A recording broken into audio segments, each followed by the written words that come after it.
बहुत बहुत स्वागत है बच्चों।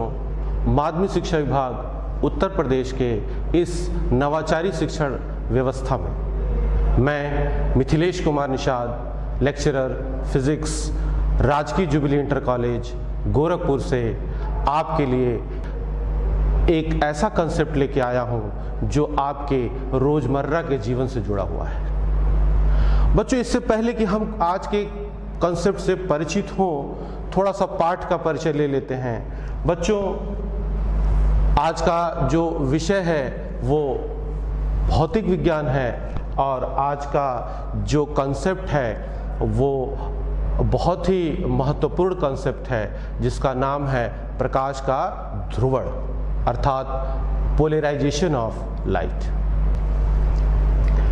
बच्चों, अक्सर आपने देखा होगा कि सड़क पर चलने वाले जो वाहन हैं उनकी हेडलाइट से जो रोशनी निकलती है वो बहुत ही ज़्यादा चकाचौंध अर्थात ग्लेयर उत्पन्न करती है। कभी कभी इस कारण से एक्सीडेंट्स भी हो जाया करते हैं। क्या आप जानते हैं कि ये घटना क्यों होती है? क्या आपने कभी सोचा है कि इस चकाचौंध से बचने के लिए क्या उपाय किए जाते हैं? बच्चों, आजकल 3D मूवीज का बहुत ही बोलबाला है। आपने भी निश्चित रूप से देखा होगा। आप जब 3D मूवी देखने जाते हैं तो एक खास तरह का चश्मा आपको दिया जाता है। जब उस चश्मे को आप लगाते हैं और फिर मूवी को देखते हैं तो आपको एक 3 डायमेंशनल इफेक्ट, एक अद्भुत अनुभव होता है। क्या बच्चे, आपने कभी सोचा है कि उस चश्मे में ऐसी कौन सी खासियत है कि जो एक सामान्य मूवी को, पर्दे पर चल रही मूवी को 3 डायमेंशनल मूवी बना देता है?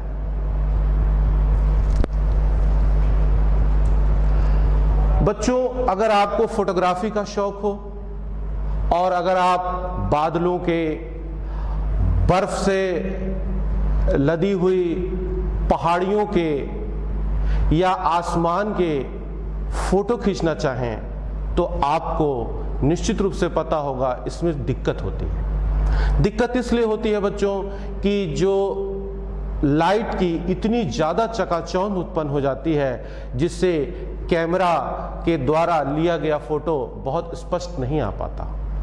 इसके लिए कैमरे के लेंस में एक खास तरह की फिल्म लगाई जाती है। आप जानते हो क्या होता है? कभी आपने सोचा है इसके बारे में? बच्चों, आज का जो कॉन्सेप्ट है वो सभी जितने उदाहरण मैंने बताए हैं या प्रकृति में और भी जितने इस तरह के उदाहरण हैं वे सभी लाइट के एक कंसेप्ट से जुड़े हुए हैं, एक गुण से जुड़े हुए हैं जिसका मैंने अभी आपको परिचय दिया। उसका नाम है पोलराइजेशन ऑफ लाइट अर्थात प्रकाश का ध्रुवण। बच्चों, क्या होता है ये कंसेप्ट? इसको समझने से पहले मैं आपको आज पूरे विस्तार से चर्चा करूंगा, लेकिन पहले हम लोग ये समझेंगे कि आखिर लाइट उत्पन्न कैसे होता है, कौन है उसका स्रोत। तो चलिए इस पर चर्चा करें। बच्चों, आपको मैं बताऊं कि लाइट को उत्पन्न करने का एक ही स्रोत है, वो है आवेश। लेकिन जरा ठहरिए, ये आवेश अगर स्थिर है तो केवल विद्युत क्षेत्र उत्पन्न करता है। यदि वो एक समान गति से गतिमान है तो चुंबकीय क्षेत्र भी उत्पन्न करता है। लेकिन यही आवेश बच्चों अगर दोलन करता है, यदि कंपन करता है या त्वरित गति से गतिमान हो जाता है तो विद्युत क्षेत्र के साथ साथ चुंबकीय क्षेत्र भी उत्पन्न होता है और ये दोनों क्षेत्र समय के साथ परिवर्तनशील होते हैं, परिवर्ती होते हैं और यह दोनों परिवर्तनशील विद्युत क्षेत्र और चुंबकीय क्षेत्र मिल करके एक नए तरंग का निर्माण करते हैं जिसका नाम है विद्युत चुंबकीय तरंग। बच्चों, आप देख रहे हैं यहां पर मान लीजिए यह बिंदु O है, यहाँ पर कोई आवेश स्थित है जो त्वरित गति से गतिमान है। इसके कारण जो समय के साथ परिवर्तनशील विद्युत क्षेत्र उत्पन्न हुआ है वो आपको वेक्टर ई से दिखाया जा रहा है, और इसी के त्वरित आवेश के कारण एक चुंबकीय क्षेत्र भी उत्पन्न हुआ है जो कि वेक्टर बी से दिखाया जा रहा है। बच्चों, इन दोनों के मिलने से जो तरंग उत्पन्न होती है उसके संचरण की दिशा आगे की तरफ अर्थात एक्स एक्सिस की तरफ दिखाया जा रहा है। तो संचरण की दिशा एक्स एक्सिस की तरफ हो जाती है, और मान लेते हैं वाई एक्सिस की दिशा में विद्युत क्षेत्र हो जाता है और जेड एक्सिस की दिशा में हमारा चुंबकीय क्षेत्र उत्पन्न हो जाता है। बच्चों, अगर आप इस चित्र को ध्यान से देखें तो आप पाएंगे कि विद्युत क्षेत्र का जो कंपन है या विद्युत क्षेत्र का जो दोलन है वो तरंग के संचरण की दिशा के लंबवत हो रहा है।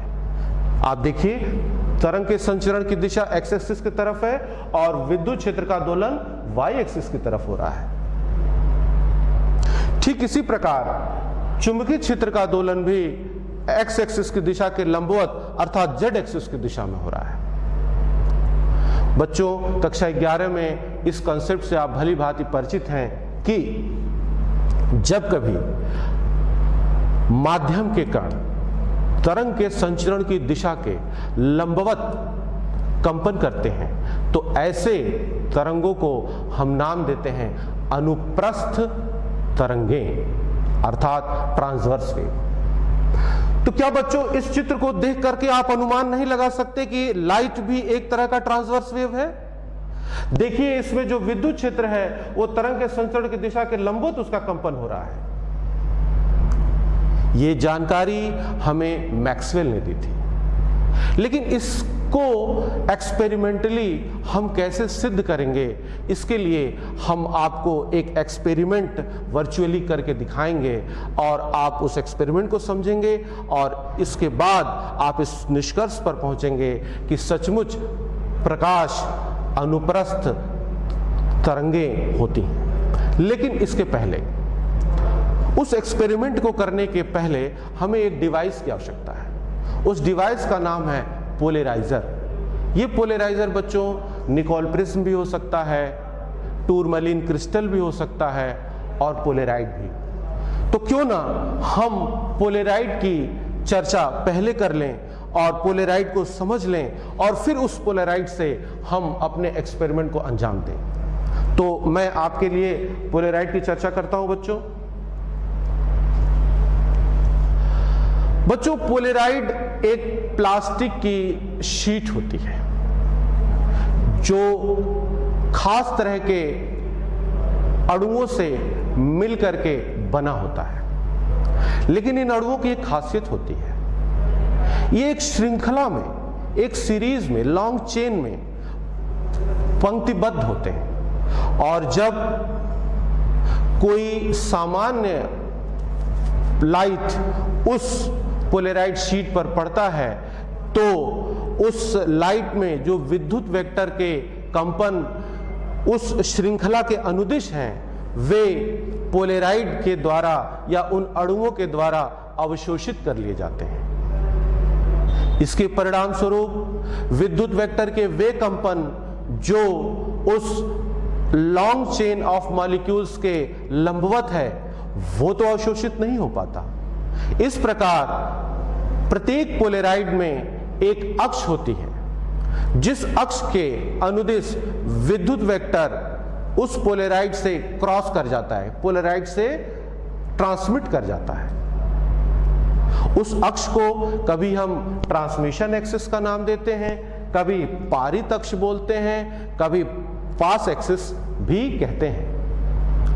तो बच्चों, पोलराइड क्या है? पोलराइड दरअसल एक ऐसी युक्ति है जो सामान्य से लाइट को एक विशेष प्रकार के लाइट में परिवर्तित कर देता है। लेकिन क्या है वो विशेषता, अभी बाकी है। आइए बच्चों, अब बात करते हैं प्रकाश तरंगों के अनुप्रस्थ होने के प्रायोगिक प्रदर्शन के बारे में। बच्चों, इसके लिए आपको दो पोलराइड लेने हैं जो पहला वाला पोलेराइड है उसका नाम ध्रुवक है, जो दूसरा पोलेराइड है उसका नाम विश्लेषक है। बच्चों, ध्रुवक के सम्मुख एक साधारण सा प्रकाश है जिसे आप ऑर्डिनरी लाइट कहते हैं। इस प्रकाश में जो विद्युत वेक्टर के कंपन हैं वे सममित रूप से सभी दिशाओं में हो रहे हैं। जब इस तरह का प्रकाश किसी पोलेराइड पर आपतित होता है तो पोलेराइड के अक्ष के समानांतर विद्युत वेक्टर का घटक तो पारगमित हो जाता है, परंतु शेष घटक उस पोलेराइड के द्वारा अवशोषित कर लिए जाते हैं। इस प्रकार ध्रुवक के बाद ध्रुवक से निकलने वाले प्रकाश को आप देखें तो इसमें विद्युत वेक्टर के कंपन अब सभी दिशाओं में न होकर केवल एक ही दिशा में हो रहे हैं। इस तरह के प्रकाश का नाम समतल अथवा रेखीय ध्रुवित प्रकाश कहा जाता है। बच्चों, इसके आगे एक और पोलेराइड लगाया गया है जिसका नाम विश्लेषक है। जब यह प्रकाश विश्लेषक पर आपतित होता है और यदि विश्लेषक का अक्ष ध्रुवक के अक्ष के समानांतर है तो विश्लेषक से निर्गत प्रकाश की तीव्रता में कोई भी अंतर नहीं पड़ता है। इस प्रकार अब इस प्रयोग का दूसरा हिस्सा देखिए। अब हम क्या करने वाले हैं, इस विश्लेषक को हम घुमाएंगे। जैसे ही विश्लेषक को घुमाया जाएगा, विश्लेषक से निर्गत होने वाले जो लाइट है उसकी तीव्रता में एक परिवर्तन आने लगेगा और जब विश्लेषक का अक्ष और ध्रुवक का अक्ष दोनों एक दूसरे के लंबवत होंगे तो कोई भी लाइट विश्लेषक से निर्गत नहीं होगी। बच्चों, इस एक्सपेरिमेंट से हमें इस बात की जानकारी मिलती है कि light is a transverse wave, अर्थात प्रकाश तरंगे अनुप्रस्थ होती हैं। लेकिन इस एक्सपेरिमेंट से बच्चों हम कुछ कंक्लूजन पर भी आए हैं। उन कंक्लूजन्स को जरा सा आप समझिए। आपने अभी नाम सुना ऑर्डिनरी लाइट। ऑर्डिनरी लाइट में बच्चों आपने देखा कि जो विद्युत वेक्टर के कंपन थे वे प्रकाश के संचरण की दिशा के लंबवत सममित रूप से सभी दिशाओं में हो रहे थे।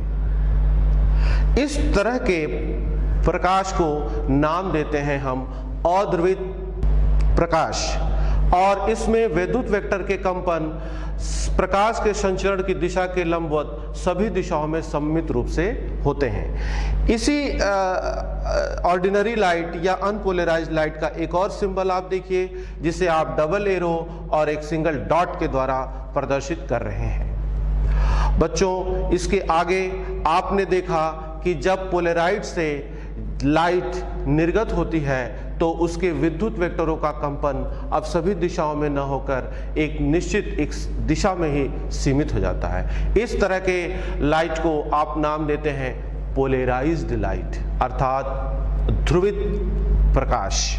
इसमें अर्थात ध्रुवित प्रकाश वह प्रकाश है जिसमें विद्युत वेक्टर के कंपन प्रकाश के संचरण की दिशा के लंबवत समतल में सभी दिशाओं में सममित रूप से न होकर किसी एक ही दिशा में सीमित होते हैं।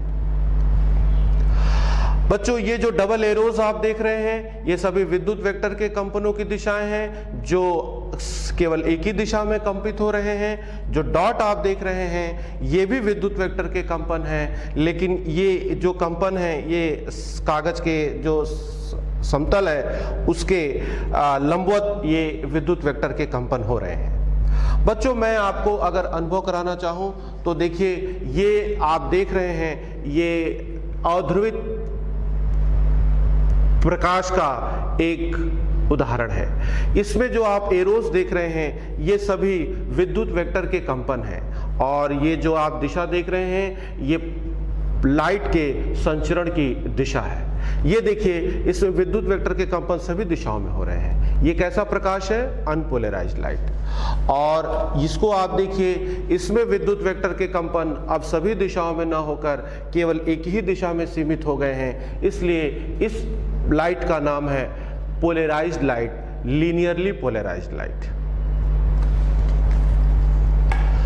इतने चर्चा करने के बाद अब हम इस कंक्लूजन पर पहुंचते हैं कि दरअसल पोलराइजेशन ऑफ लाइट क्या है, अर्थात प्रकाश का ध्रुवण क्या है। बच्चों, प्रकाश में विद्युत वेक्टर के कंपनों को प्रकाश संचरण की दिशा के लंबवत समतल में किसी एक ही दिशा में सीमित कर देने की घटना को ही हम पोलराइजेशन ऑफ लाइट या प्रकाश का ध्रुवण कहते हैं।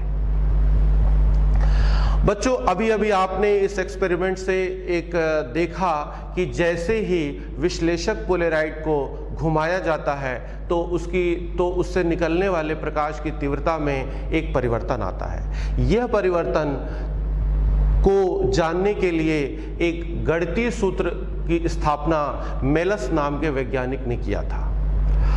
तो उसी से संबंधित है मेलस का नियम, जो हमें यह बताता है कि अगर हमारे पास दो पोलराइड्स हों, जिसमें से पहले वाले पोलराइड का नाम आप जानते हैं, जिसे हम कहते हैं ध्रुवक, और दूसरे वाले पोलराइड का नाम विश्लेषक। यदि ध्रुवक और विश्लेषक के बीच का कोण थीटा हो तो विश्लेषक से निर्गत होने वाली जो लाइट है उसकी तीव्रता होगी I = I0 cos square theta, जहां I0 विश्लेषक पर आपतित होने वाले लाइट की तीव्रता है। तो इस प्रकार मेलस के नियम का स्टेटमेंट सुनिए बच्चों, जब किसी ध्रुवक से आने वाला पूर्णतः समतल ध्रुवित प्रकाश किसी विश्लेषक पर गिरता है तो विश्लेषक से निर्गत होने वाले प्रकाश की तीव्रता विश्लेषक की ध्रुवण दिशा तथा ध्रुवक की ध्रुवण दिशा के बीच के कोण के कोसाइन के वर्ग के अनुक्रमानुपाती होता है। अर्थात जब लाइट इस एनालाइजर से बाहर निकलेगा तो उसकी तीव्रता होगी I0 cos स्क्वायर थीटा। अब हम बच्चों इसका जरा सा प्रूफ देख लें। ये आप देख रहे हैं, ये ध्रुवक का अक्ष है, ये विश्लेषक का अक्ष है। ध्रुवक और विश्लेषक के अक्षों के बीच में थीटा कोण है। बच्चों, जो विद्युत वेक्टर जो कंपन कर रहे हैं, मान लीजिए कि उनका आयाम a है। अगर इस आयाम को दो घटकों में वियोजित किया जाए तो विश्लेषक की दिशा में जो विद्युत वेक्टर का कंपन का घटक होगा वो होगा a cos थीटा और उसके लंबवत घटक होगा a sin थीटा। बच्चों, इसका अर्थ यह हुआ कि विश्लेषक के अक्ष के समानांतर जो विद्युत वेक्टर का कंपन होगा उसका आयाम a cos थीटा है। अर्थात अगर विश्लेषक से निर्गत प्रकाश की तीव्रता निकाली जाएगी तो उसका सूत्र होगा I अनुक्रमानुपाती a cos theta whole square. अगर हम इसे सॉल्व करें, अनुक्रमानुपाती का चिन्ह हटाएं तो यहाँ पर एक नियतांक आएगा स्मॉल k और ये हो जाएगा ka square cos square theta और ka स्क्वायर को हम मान लेंगे I0। दरअसल I0 विश्लेषक पर आपतित होने वाले लाइट की तीव्रता है। इस प्रकार से इस मेलस के नियम की स्थापना हो जाती है। बच्चों, मेलस का नियम बहुत ही महत्वपूर्ण नियम है। यह हमें बताता है कि विश्लेषक से निकलने वाली जो लाइट है उसकी तीव्रता में किस प्रकार, उसको घुमाने पर उसकी तीव्रता में किस प्रकार परिवर्तन होता है, यह इसका गणितीय विवेचना प्रस्तुत करता है। इसके बाद बच्चों अगले टॉपिक पर हम आते हैं जिसका नाम है पोलराइजेशन बाय स्कैटरिंग। बच्चों, स्कैटरिंग या प्रकीर्णन के बारे में आप भली प्रकार जानते हैं। यहां पर देखिए बच्चों, यहां पर ये देखिए सूर्य है और यह सूर्य से आपतित होने वाला साधारण सा लाइट है जिसको आप अध्रुवित भी बोलते हैं। जब ये वायुमंडल के किसी कण पर आपतित होता है तो इसकी स्कैटरिंग हो जाती है। स्कैटरिंग बच्चों वैसे तो सभी दिशाओं में होती है, लेकिन अगर आपतित किरण है उसके लंबवत दिशा में अगर कोई ऑब्जर्वर खड़ा हो और इस स्कैटर्ड लाइट को ऑब्जर्व करता हो तो उसे जो लाइट प्राप्त होगी वो समतल ध्रुवित लाइट होगी। अर्थात उसमें जो विद्युत वेक्टर के कंपन होंगे वो लंबवत समतल आपतित जो समतल है उसके लंबवत विद्युत वेक्टर के कंपन होंगे। इस प्रकार से जो स्टेटमेंट है बच्चों, सूर्य से आने वाला सामान्य प्रकाश या अध्रुवित प्रकाश वायुमंडल के किसी कण पर आपतित होता है तो वह प्रकिरणित हो जाता है। आपतित प्रकाश की लंबवत दिशा में जो प्रकाश है वो समतल ध्रुवित होता है और इस प्रकार से समतल ध्रुवित प्रकाश का जो विद्युत वेक्टर का कंपन है वो आपतन समतल के लंबवत दिशा में होता है। इसके बाद आते हैं बच्चों परावर्तन द्वारा प्रकाश का ध्रुवण, और इसी से संबंधित है ब्रूस्टर का नियम। जब दो पारदर्शी माध्यमों की सीमा पर कोई सामान्य प्रकाश आपतित होता है तो यदि अपवर्तित और परावर्तित किरणें एक दूसरे से समकोण बनाती हों तो परावर्तित प्रकाश की किरण पूर्णतः ध्रुवित हो जाती है और इसका जो विद्युत वेक्टर के कंपन होते हैं वो आपतन समतल के लंबवत होते हैं। इस अवस्था में आपतन कोण को ब्रूस्टर कोण भी कहा जाता है।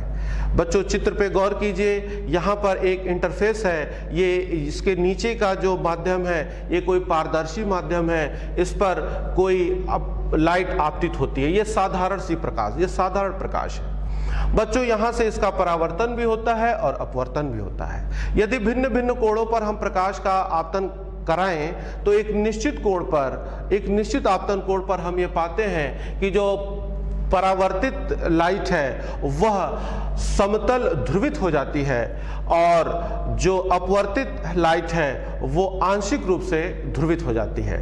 इस अवस्था में जो आपतन कोण बनता है इसी कोण का नाम हम रखते हैं ब्रूस्टर्स एंगल या ब्रूस्टर का कोण। लेकिन ध्यान रखिएगा बच्चों, ये जो परावर्तित किरण है उसमें जो विद्युत वेक्टर के कंपन है वे आपतन समतल के लंबवत दिशा में कंपित होते हैं। बच्चों इसका जरा सा प्रूफ देख लीजिए। आप चित्र को देखिए, यहाँ पर ये आपतन कोण IB है तो ये आपतन कोण IB है तो परावर्तन के नियम से जो परावर्तन कोण भी होगा वो IB ही होगा। और ब्रूस्टर ने ये बात कंक्लूजन निकाला था कि अगर ये परावर्तित किरण पूर्णतः समतल ध्रुवित हो तो अपवर्तित और परावर्तित किरण के बीच का कोण 90 डिग्री होता है। यहाँ से चित्र से हम ये कंक्लूजन निकालते हैं कि आपतन कोण प्लस 90 डिग्री प्लस अपवर्तन कोण बराबर 180 डिग्री। इस तरह से IB प्लस R की वैल्यू हो जाती है 90 डिग्री।